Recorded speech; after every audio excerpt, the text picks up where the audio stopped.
Circulate అవుతున్న video నిజానికి ఇలాంటివి జరగకూడదు. జరిగిన తర్వాత ఏమవుతుంది అంటే అంతకు ముందు జరిగినటువంటి ఇన్సిడెంట్స్ ఏంటి, ఆయన ఫోన్ లో ఎవరితో మాట్లాడారు, ఆయనకు శత్రువులు ఎవరు, ఆయనకు వచ్చిన ఎవరో నాకు తెలియకుండా ఇప్పుడు నేను మీకు మీ కుటుంబ సభ్యులకు తిట్టేస్తే మీరు గమ్ముంటారు సార్? లైవ్ అని కూడా చూడకుండా మీరు మైక్ తీసుకొని ఇసురుతారు నాకు తగలకపోయినా కానీ. మమ్మల్ని సృష్టించిన సృష్టికర్తకు తిడితే మేము ఎలా గమ్ముంటాం సార్? అదే అంటే ఇప్పుడు మీరు మాట్లాడినటువంటి నేను ఎందుకన్నానంటే మీరు ఇంత విచక్షణతో ఇంత ముందు చూపుతో ఇంత ఉన్నతంగా మీరు మాట్లాడుతున్నారు కదా ఇప్పుడు, అంటే ఇంత ఆలోచన వ్యక్తీకరిస్తున్నారు కదా. సో ఇలాంటి ఆలోచన కలిగి ఇలాంటి జ్ఞానం కలిగిన మీరు చంపేస్తాను లాంటి మాటలు మాట్లాడితే కొంతమంది అజ్ఞానుల్లో ఆ ప్రభావం ఉండే అవకాశం లేదా? అతను చనిపోయి ఉన్నాడు సార్. చనిపోయిన వ్యక్తి గురించి నిందలు వేయడం పాపం. ఆయన గురించి కాదు నేను అంటుంటా. మీరు అలాంటి వాడు అంత రియాక్ట్ అయినాడంటే అతను ఎంత పెద్ద మాట చెప్పుంటే రియాక్ట్ అయ్యాను, అది కూడా ఒకసారి ఆలోచించండి. అదే సమీ గారు నేను అనేది ఏంటంటే ప్రవీణ్ చనిపోయారు కాబట్టి నేను నేను ఆయన గురించి అననుకోవట్లేదు. ఓకే, ప్రవీణ్ పగడాల గారు కావచ్చు, మీరు కావచ్చు, లేదంటే రాధా మనోహర్ పేరు తీస్తూ ఉన్నారు వాళ్ళు కావచ్చు, ఇంకెవరైనా కావచ్చు. అంటే మన ఒక జ్ఞానాన్ని బోధిస్తున్నటువంటి స్థాయిలో ఉన్నటువంటి మనుషులు చంపేస్తాము కొట్టేస్తాము అని అనడం ద్వారా ఆల్రెడీ ఉడుకు రక్తంతోనో కయ్యానికి కాలు దువ్వేటటువంటి మనస్తత్వం గల వారిపైన దీని ప్రభావం వేరే రకంగా ఉండే అవకాశం ఉంటుంది కదా. సో మనం అలాంటి మాటలు మాట్లాడకుండా దీన్ని వేరే విధంగా తీసుకెళ్ళలేమా? వినండి సార్, నేను కేవలము మా ప్రవక్తకు లేదా మా అల్లాకు తిట్టిన వాళ్ళ గురించే కాదు సార్. బక్రీద్ నెలలో ఛాలెంజ్ చేసి చెప్తాను సార్, 2 ఆంధ్ర రాష్ట్రాల్లో ఆవులను కోస్తే నేను పోలీసులకు పట్టిస్తానని చెప్పి వీడియో పెట్టే దమ్మున్నాను సార్. నేను బక్రీద్ పండుగకు ఒక్క ఆవు కూడా నెల్లులో పోయినకుండా నేను అడ్డుపడతాను. కేవలం హిందూ సోదరుల. ఇప్పుడు మీరు ఓకే హిందూ దేవాలయాలపై దాడులు జరిగినప్పుడు మీరు కేసు పెట్టానంటున్నారు. ముస్లింలని కించపరుస్తూ మాట్లాడినప్పుడు వీళ్ళపైన కేసులు పెట్టానని అంటున్నారు. ఇప్పుడు ప్రవీణ్ పగడాల ఓకే ఇబ్బందికర మాటలు మాట్లాడినప్పుడు ఇంత ఆలోచన ఉన్న మీరు ఆయనపై ఇలాంటి వ్యాఖ్యలు చేయకుండా చట్ట ప్రకారం వెళ్ళున్నట్లయితే ఈరోజు మీకు మీ చుట్టూ ఇన్ని అనుమానాలు వచ్చి ఉండేవి కాదు కదా సార్. ఇప్పుడు ఒకటి సార్, ప్రవీణ్ పగడాల అనే అతను చనిపోయిన తర్వాత అతనికి ఆకాశానికి ఎత్తేస్తున్నారు, కానీ అతను మొహమ్మద్ ప్రవక్త మీద వ్యాఖ్యలు చేసిన వీడియోస్ అవి కానీ చూసి అతని యూట్యూబ్ ఛానళ్లలో 400 మంది 300 మంది 500 మంది కన్నా ఎక్కువ చూడలేదు. కానీ అతను చేసిన వ్యాఖ్యలు చాలా కఠినంగా ఉండబట్టి మనసుకు బాధ వేసింది. ఇప్పుడు నోట్లో నుంచి అమ్మా అని కేక ఎప్పుడు వస్తుంది సార్? అంత బలంగా దెబ్బ తగిలితేనే కదా. మా గుండెల మీద అంత పెద్ద దెబ్బ అతను కొట్టాడు అతని మాటలతో, కాబట్టి ఆ విధంగా నోట్లో నుంచి ఆ బూతులు బయటకు వచ్చినాయి. ఆ వీడియో కూడా చూడండి. నేను ఇటువంటి మాటలు మాట్లాడకూడదు, అయినా కానీ నేను మాట్లాడుతున్నాను, నాకు అల్లా నరకంలో వేసినా పర్వాలేదని కూడా చెప్పినాను నేను. ఓకే, ఆయన కొన్ని ఇబ్బందికర మాటలు మాట్లాడారు, ఓకే, అవి మిమ్మల్ని బాధించాయి. సో మిమ్మల్ని బాధించిన కారణంగా మీరు చంపండి అనేటటువంటి ఒక వీడియో చేశారు మీరు. అవును సార్, అతను వీడియోలో మాట్లాడాడు కాబట్టి నేను వీడియో చేశాను. ఒక ముస్లిమాన్ గా ఉండి మీరు ఆ వ్యాఖ్యలు చేశారు. మరొక చోట ఎవరికో హిందువులకు ఇబ్బంది అని అనిపించింది, వాళ్ళు కూడా ఇలాంటి వ్యాఖ్యలు చేశారు. మరొక చోట ఎవరికో క్రిస్టియన్స్ కి మీరు అంటున్నట్టు ఏదో ఇబ్బంది ఉంది, వాళ్ళు ఇంకొక వ్యాఖ్యలు చేశారు. మీరు చేసిన ఈ వ్యాఖ్యలని ఎవరో ఒకరు తీసుకొని ఈ అఘాయిత్యానికి పాల్పడి ఉంటే రేపొద్దున్న విచారణలో ఆయనది హత్యని తేలితే దానికి కారణం ఆయన గతంలో చేసిన వ్యాఖ్యలు, ఆ వ్యాఖ్యలను తీసుకుని మీలాంటి వారు ఇచ్చినటువంటి చేసిన వీడియోనో పిలుపో కారణం అయితే ఏంటి పరిస్థితి సార్? ఇప్పుడు ఆ ఏ వీడియో అయితే ఇప్పుడు ట్రోలింగ్ చేస్తున్నారో, ఏ వీడియో అయితే బయట పంపిస్తున్నారో, ఆ వీడియో ఎవరు ట్రోలింగ్ చేస్తున్నారు, ఎందుకు చేస్తున్నారు అనేది కూడా పోలీసులు తొందరలో ఛేదిస్తారు. ఒక వర్గానికి సంబంధించిన వ్యక్తులు క్రైస్తవులకు ముస్లింలకు గొడవలు పెట్టడానికి, దీన్ని ఒక పెద్ద ఇష్యూ చేయడానికి జరుగుతున్న ఎవరు అమాయకులు లేరు. చట్టం ఎవరికి చుట్టం కాదు, ప్రతి ఒక్కరికి తెలుసు, కోర్టుల గురించి తెలుసు, చట్టాల గురించి తెలుసు. నేను పెట్టిన వీడియో వల్ల వాళ్ళు ఇప్పుడు ఎవరైనా నాకు చంపేస్తే వాళ్ళు పెట్టిన వీడియోల వల్ల చంపేశారు, మొత్తం పాస్టర్లను అందరినీ తీసుకుని పోయి లోపలేసామంటే గమ్ముంటారా?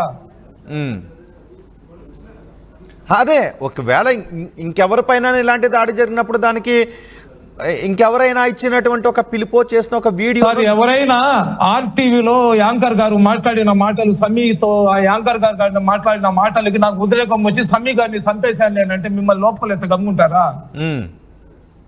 అంటే నేను అలాంటి పిలుపునివ్వను కదా. మీరు నాతో మాట్లాడుతున్న మాటలకే ఎవరో ఒకడు మీ వీర అభిమాని జై సార్ అని చెప్పి వచ్చేసి నాకు వేసేస్తే మీరు బాధ్యత తీసుకుంటారా?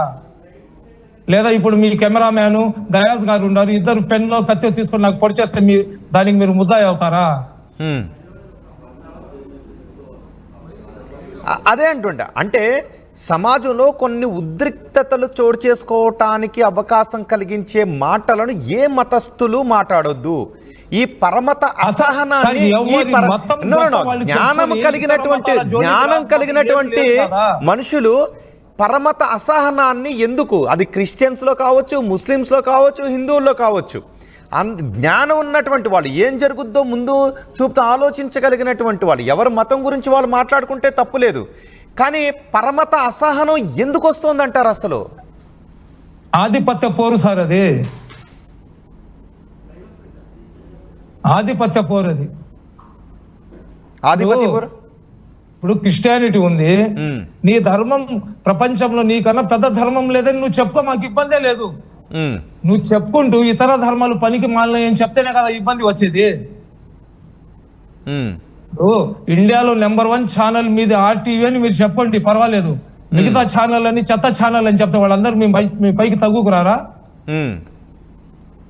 అదే ఎందుకు జరుగుతోంది ఈ రోజు ఇక్కడ కూడా? ఆయనది ప్రమాదమా లేకపోతే కుట్ర అనేది పోలీసులు తెలుస్తారు. కానీ బిఫోర్ దట్ శిక్షించాలా? ఏమన్నారు? ఎవరైతే ఇతర మతాల మీద రాళ్లు విసురుతారో అటువంటి వ్యక్తుల మీద కఠినమైన చట్టాలు పెట్టి వాళ్ళని ఎప్పుడైతే శిక్షిస్తారో భారతదేశం సస్యశ్యామలం అయిపోద్ది. కానీ చట్టాలు యాక్షన్ తీసుకోవటానికంటే ముందు ఈ వ్యాఖ్యలు వస్తూ ఉన్నాయి కదా, ఈ రగిలింపజేసేటటువంటి వ్యాఖ్యలు వస్తూ ఉన్నాయి కదా, మరి వాటిని ఎలా ఆపాలి? ఇప్పుడు ప్రవీణ్ పగడాల ఏదో అన్నారు, దానికి ఆయనపై కేసు నమోదు చేయడానికో లేదంటే ప్రవీణ్ పగడాల లాంటి వాళ్ళు ఎవరైనా ఏమన్నా అంటే కేసు నమోదు చేయడానికి చట్టాలు ఉన్నాయి. కానీ ఈలోపే మీలాంటి వాళ్ళు, రాధా మనోహర్ లాంటి వాళ్ళు, లేకపోతే ఇంకెవరోనో ముందుకొచ్చి వాళ్ళని కొట్టండి, తరమండి, పారదోళ్ళండి, నరికేయండి అనేటటువంటి వ్యాఖ్యలు చేస్తే మిగిలిన ఏమనుకోపాకండి. చట్టాలు ఏం చేయడం లేదు కాబట్టి మాలాంటి వాళ్ళు నోళ్ళు విప్పుతున్నాం సార్. చట్టాల చుట్టూ తిరిగి కాళ్ళు అరిగిపోయి మోకాళ్ళు గుజ్జు అయిపోయింది. ఒక కాలు పెట్టేసుకున్నాం లోపల, ఒక కాలే పైన ఉండేది. చట్టాల చుట్టూ తిరిగి గగ్గోలు పెట్టుకున్నా కానీ చట్టాలు చూసి చూడనట్లు ఉంటున్నాయి కాబట్టే ఇంకా మురిగే కుక్కకు రాయితో కొట్టాలని, ఛాయ్ అని చెప్పాలనే ఆలోచన అందరికి వస్తుంది. నేను మురిగినా నన్ను రాయితో కొడతారు, మీరు ఎవరు మురిగినా వాళ్ళకు రాయితో కొడతారు. నేను ఒకటే చెప్తున్నాను కదా, చట్టాలు కానీ కఠినంగా ఉంటే ఎవరు కూడా నోరు ఇప్పరు కదా. ఓకే, ఆ రోజు మీరు ఆ వ్యాఖ్యలు చేసిన తర్వాత వీడియో రిలీజ్ చేశారు కదా, అది మీ అంతటి మీరే చేశారా, మిమ్మల్ని ఎవరైనా చేయమంటే చేశారా? నాకు ఎవరు చేయమని ఎవరు చెప్పలేదు సార్. నేను తీసుకొని నా పేజ్లోనే నేను రిలీజ్ చేశాను సార్. ఓకే, ఆ తర్వాత వచ్చిన రియాక్షన్స్ ఏంటి? దానికి మీరు ఎలా రియాక్ట్ అయ్యారు? అంటే మీరు ఒక వీడియోని తీసుకుని పోస్ట్ చేస్తారు కదా, దాన్ని వందలాది మంది చూసుంటారు, ఎన్నో షేర్స్ కూడా అయ్యి ఉంటాయి. దానికి దాదాపు ఒక 5-6 లక్షల మంది చూశారు సార్. వచ్చిన రియాక్షన్ 5-6 లక్షల మంది చూశారు. 5-6 లక్షల మందిలో ఎంతో కొంతమంది, కొన్ని వందల మందో వేల మందో మీతో మాట్లాడి ఉంటారు కదా. సో మీరు చేసిన వ్యాఖ్యల గురించి మీతో ఏం పంచుకున్నారా? చూసి మీకు సపోర్టింగ్ గా మాట్లాడారా? చాలా మంది ముస్లింలు నన్ను అరిచారు సార్, ఎందుకు అంత కఠినంగా మాట్లాడావు, ఎందుకు బూతులు తిట్టావని నన్ను అడిగారు సార్. కానీ నేను ఆ వీడియోలోనే చెప్పినాను, అల్లా నాకు క్షమించాలా, ఇతను ప్రవక్త మీద చేసిన వ్యాఖ్యల మీద నేను ఈ విధంగా రియాక్ట్ అవ్వకపోతే ఇంకా ఎక్కువ చేస్తాడు కాబట్టి నేను రియాక్ట్ అయినాను.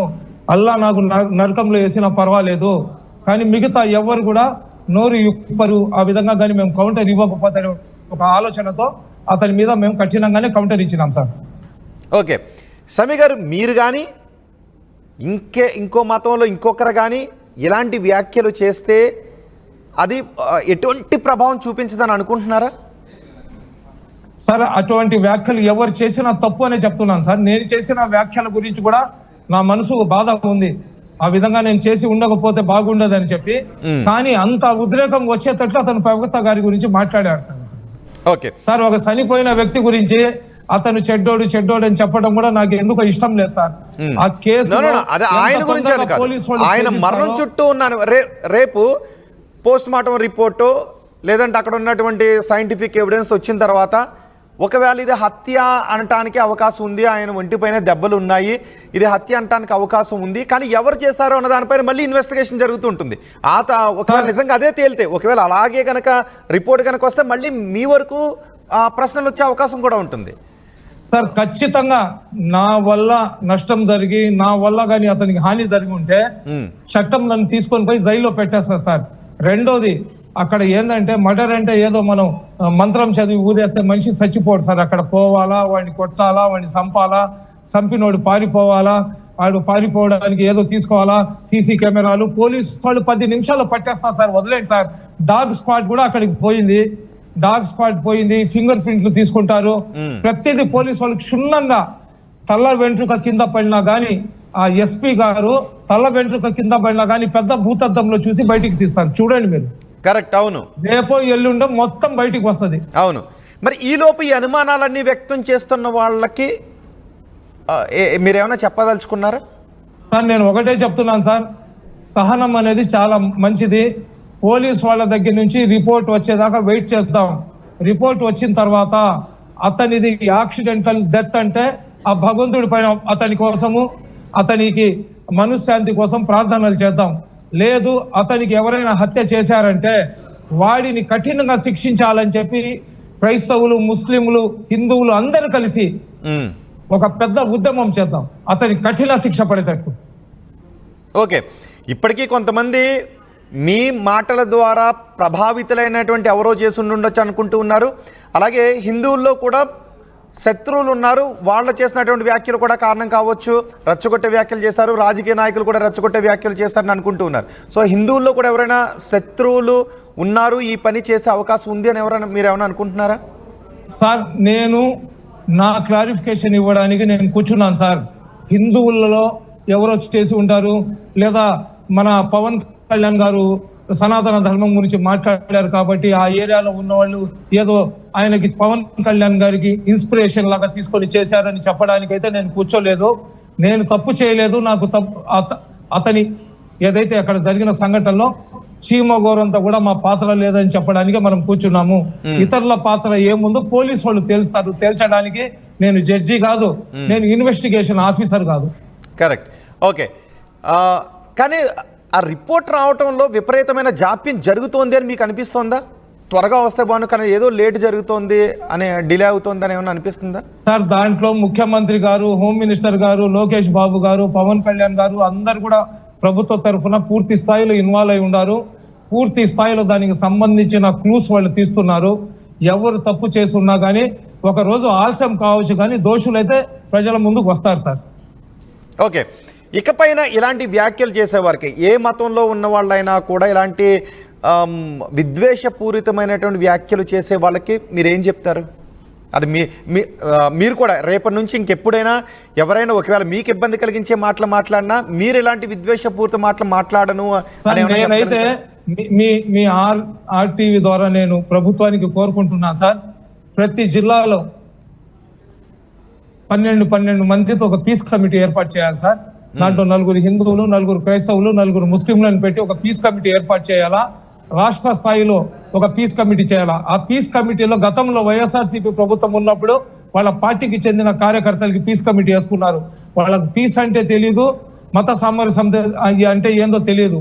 ఆ విధంగా 10 మందికి ప్రభావితం చేసే వాళ్లను రాజకీయాలకు అతీతంగా అందరూ సెక్యులర్ భావాలు ఉన్న వ్యక్తులతో ప్రతి జిల్లాకు ఒక పీస్ కమిటీ, రాష్ట్రానికి ఒక పీస్ కమిటీ వేసి ఎక్కడ కూడా ఇట్లాంటి సంఘటనలు జరగకుండా యువతరాన్ని మోటివేట్ చేస్తూ సొసైటీలో అందరినీ కలుపుకొని పోయే భావనని ముందుకు తీసుకుని వచ్చే ప్రయత్నం కానీ చేస్తే ఇప్పుడు కాకపోయినా కొన్ని సంవత్సరాలకైనా కానీ మన దేశం సస్యశ్యామలంగా ఉంటుంది సార్. ఓకే, ఇప్పుడు ఆయన బాడీ మీద టీషర్ట్ మీద ఒక మరక ఉంది, అక్కడ చెక్కల మీద కూడా విరిగిపోయినటువంటి చెక్కల మీద 2-3 మరకలు ఉన్నాయి. మూడోది, ఎవరైతే అక్కడ టోల్ ప్లాజాని క్రాస్ చేసుకుని వచ్చారో ఆయన చనిపోయినటువంటి పాసా కాదా, ప్రవీణ్ పగడాలానా కాదా అనే డౌట్స్ కూడా ఉన్నాయి. పూర్తి స్థాయిలో సీసీ ఫుటేజ్ ఇవ్వడం లేదు అనే అనుమానాలు వ్యక్తం చేస్తున్నారు. సో కొన్ని ఆరోపణలు మీ వైపు కూడా, మీరు చేసిన వ్యాఖ్యల వైపు కూడా వస్తున్న నేపథ్యంలో మీ నుంచి డిమాండ్స్ కానీ మీకున్న డౌట్స్ కానీ ఉన్నాయా ఆ విధంగా?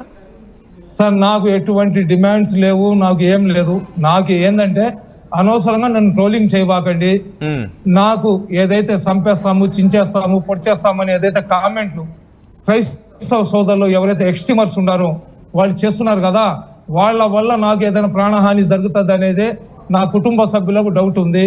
నాకు ఎటువంటి ప్రాణహాని జరిగినా కానీ ఆ బాధ్యత ప్రభుత్వం తీసుకోవాలా. తొందరగా ఈ పోలీసు వాళ్ళు ఇన్వెస్టిగేషన్ చేసి దీంట్లో నిజమైన దోషులు ఎవరు ఉన్నారు, ఎవరైనా సరే వాళ్ళను ప్రజల ముందుకు తీసుకుని వచ్చి వాళ్ళని కఠినంగా శిక్షించాలి. అదే సార్ నా డిమాండ్. ఓకే, అసలు ఫస్ట్ మీకు ఎవరు చెప్పారు మీరు చేసిన వీడియో అంటూ బయట ప్రచారం జరుగుతోంది, మీ వైపు వేలు పెట్టి చూపిస్తున్నారు అని మీకు ఎవరు చెప్పారో ఆ క్షణం మీ రియాక్షన్ ఏంటి? ఎవరు చెప్పేదేముంది సార్, యూట్యూబ్ ఆన్ చేయగానే మొత్తం అన్ని ఛానళ్లలో నా ఫోటోలు, నా వీడియోలు, నా క్లిప్పింగ్సే వస్తున్నాయి. మీకు ఏమనిపించింది అప్పుడు? ఇదేంద్ర నాయన అనవసరంగా ఇది అసలు దానికి నాకు సంబంధం ఏంది, ఇదేంద్ర నన్ను ఎందుకు ట్రోలింగ్ చేస్తున్నారు, నన్ను ఎందుకు రోడ్డు మీద లాగుతున్నారు అనుకున్నాను సార్. రెండోది ఏంటంటే మనకు దాంట్లో మంచి చెడు అసలు ఏమి మాకు లేదు కాబట్టి అలాంటి వ్యాఖ్యలు చేయకుండా ఉండాల్సిందే అనుకున్నారా? మనం భయపడాల్సిన అవసరం లేదని అల్లా మీద నమ్మకం పెట్టి మేము కూడా గమ్ముకున్నాం సార్. నేను అలాంటి వీడియో చేయకుండా ఉండాల్సిందే అనుకున్నారా? ఖచ్చితంగా సార్, అదైతే నా మనసుకు అనిపించింది సార్. అటువంటి వీడియోస్ నేను కాదు ఎవరు కూడా చేయకూడదు అనిపించింది సార్ నాకు. ఓకే, ఇప్పుడు ఇన్ని వివాదాలు వస్తున్న నేపథ్యంలో మీ కుటుంబ సభ్యుల నుంచి వస్తున్న రియాక్షన్, ఇంట్లో వాళ్ళు ఏమైనా భయపడుతున్నారా? ఈ కామెంట్స్ అన్ని కూడా మీ ఇంట్లో కుటుంబ సభ్యులు కూడా భయపడుతున్నారా ఇప్పుడు ఈ కామెంట్స్ మీకు? ఖచ్చితంగా భయపడతారు కదా సార్. ఆడవాళ్ళు ఎవరి ఇళ్లలో అయినా కానీ భార్య బిడ్డలు ఇంటికి పెద్ద మీద ఇటువంటి మాటలు వచ్చినప్పుడు ఖచ్చితంగా భయపడతారు. ఇప్పుడు ఏదైతే జరుగుతున్న విధానం ఉందో రాష్ట్రంలో కానీ దేశంలో కానీ జరుగుతున్న సంఘటనలను బట్టి ఖచ్చితంగా ముస్లింల మీద ఏదైనా ఇటువంటి సంఘటనలు వచ్చినప్పుడు ఖచ్చితంగా ముస్లింలు భయపడతారు సార్. ఓకే, ఈ ఇన్సిడెంట్ జరిగిన తర్వాత, ఈ వివాదం జరుగుతున్నప్పుడు మీ దగ్గరకు పోలీసుల నుంచి ఏమైనా ఫోన్ వచ్చిందా, మీరు ఈ వీడియో ఎందుకు చేశారు అని మిమ్మల్ని? పోలీసు వాళ్ళు నాకు ఎవరు ఫోన్ చేయలేదు సార్. ఎవరు ఫోన్ చేయలేదు. ఇంతవరకు దానిపైన ఎటువంటి విచారణ జరగలేదు? లేదు సార్, ఎటువంటి దాంట్లో ఏముందని విచారణ జరుగుతుంది సార్. 1,00,000 వీడియోలు ఉన్నాయి సార్. ముస్లింల అమ్మాయిలని మానభంగాలు చేసేయండి, ముస్లింలను ముల్లాలను గొంతు కోసేయండి, ముస్లింల అమ్మాయిలని లేపుకొని వెళ్ళిపోండి, ముస్లింలను నరికేయండి, వాళ్ళ నోట్లో ఉచ్చబోయండి అని చెప్పి 1,00,000 వీడియోలు ఉన్నాయి. ఆ 1,00,000 మందిని కూడా అరెస్ట్ చేస్తారా? రైళ్లలో గడ్డాలు లాగి కొట్టేస్తున్నారు, బుర్ఖా వేసుకొని పోతుంటే బట్టలు ఇప్పేస్తున్నారు, క్రైస్తవులకు నగ్నంగా రోడ్ల మీద పరిగిస్తున్నారు, పాస్టర్లను కాళ్ళలో పెట్టి తగలబెట్టేస్తున్నారు. అటు వాళ్ళని చంపేయండి అని చెప్పి బహిరంగంగా వీడియోలు వస్తున్నాయి. ఆ వీడియోలు చూసి ఎంతో మందిని చంపేస్తున్నారు. దాని మీద చర్య తీసుకునే వాళ్ళు నేను ముస్లిం కాబట్టి నా మీద పెద్ద భూతద్దాలు పెట్టి అందరూ కలిసి కట్టుగా నా మీద దాడి చేస్తారా? ఫైనల్ గా షమీ గారు, అన్ని వీడియోలకు అదే జరగాలి కదా. కరెక్ట్. ఫైనల్ గా షమీ గారు, మీ మీద జరుగుతున్న సోషల్ మీడియా దాడి నేపథ్యంలో మీరు మిమ్మల్ని విమర్శిస్తున్న వాళ్ళకి మీరు ఏం విజ్ఞప్తి చేస్తారు? పెద్ద హోదాల్లో ముఖ్యమంత్రులు, ఉప ముఖ్యమంత్రులు, ఎంపీలు, కేంద్ర మంత్రులు హోదాలో ఉన్నోళ్ళు ఇతర మతస్థులను, కులస్తులను అడ్డంగా నరికేయండి, చంపేయండి అని చెప్పి ఉన్నారు కదా, వాళ్ళందరినీ కూడా అరెస్ట్ చేయాలి కదా. కరెక్ట్. ఎవరు చేసినా వ్యాఖ్యలు తప్పే, అలాంటి వ్యాఖ్యలు ఎవరు చేసినా కూడా వాళ్ళపైన చట్ట ప్రకారం చర్యలు తీసుకోవాలి. ఓకే, ఫైనల్గా మీరు ఒక విజ్ఞప్తితో మనం క్లోజ్ చేద్దాం. ఇప్పుడు మీకు బెదిరింపు మెసేజ్లు పెడుతున్న వాళ్ళకి మీరు చేసే విజ్ఞప్తి ఏంటి? ఎవరైతే ట్రోలింగ్ చేస్తూ పచ్చి బూతులు తిడుతూ నన్ను చంపేస్తాను, ఎది చేస్తానని చెప్పి ఎవరైతే చేస్తున్నారో నేను వాళ్ళకి ఒకటే కోరుకుంటున్నా, నేను తప్పు కానీ చేసుంటే మీరు ఏ తిట్లయితే తిడుతున్నారో దానికి 100 రెట్లు తిట్టండి, మీరు ఏం చేయాలనుకున్నారో దానికి 100 రెట్లు చేయండి. కానీ ఎటువంటి సంబంధం లేకుండా, ఎటువంటి ఆధారం లేకుండా అనవసరంగా అన్యాయంగా నన్ను తిట్టినప్పుడు మీ ప్రభు కూడా సంతోషించాడు. షమీ గారు, మీరు ఆ ప్రవీణ్ పగడాల ఆ రోజు ఆ వ్యాఖ్యలు చేసినప్పుడు, మీరు ఈ వీడియో చేసినప్పుడు ప్రవీణ్ పగడాలకు ఫోన్ చేయాలని అనిపించిందా? ఎప్పుడైనా ఫోన్ చేశారా మీరు? లేదు సార్, అతని ఫోన్ నెంబర్ నా దగ్గర లేదు, అతనికి చెయ్యాలని కూడా నేను అనుకోలేదు సార్. వీడియో పెట్టిన 2వ రోజు అతను ఒక పోస్ట్ పెట్టినాడు, మళ్ళీ 2 రోజుల తర్వాత ఒక వీడియో పెట్టినాడు సార్ అతను. సో ఆయన కలవాలి అని కానీ మాట్లాడాలని కానీ మీరేమో అనుకోలేదు? లేదు సార్, మనం అనుకోలేదు సార్. అతని ముఖం కూడా చూడాలని కానీ మేము అనుకోలేదు సార్. రైట్. ఒకవేళ విచారణ ఎలా వెళ్ళినా ఏం జరిగినా